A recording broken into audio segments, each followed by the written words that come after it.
magandang gabi. Ako nga pala si Kayla Mekyo Despoy at ang video na ito ay ipapasa ko kay Sir Mark Alvin Despoy Tarok.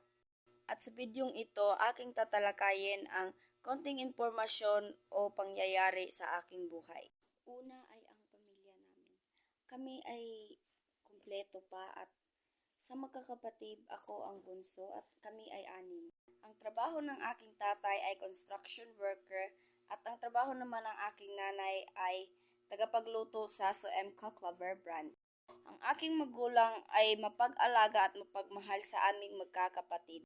Para sa pinansyal na pangangailangan, kami ay hindi mahirap, hindi rin mayaman, ngunit sakto lang at may kaya. For my understanding, naiintindihan ko kung bakit ako palaging pinapagalitan ng aking magulang dahil para lamang iyon sa akin at sa ikabubuti ko. Sa tuwing nag-aaway ang aking magulang, nagtatago lang ako sa aking kwarto at umiiyak ng palit. The best advice that my mother told me is to be thankful always for what we have or receive. Ang pinakamasakit na sinabi sa akin ng aking magulang ay bobo at tanga. Masakit ito para sa akin at nakakapanghina ng loob.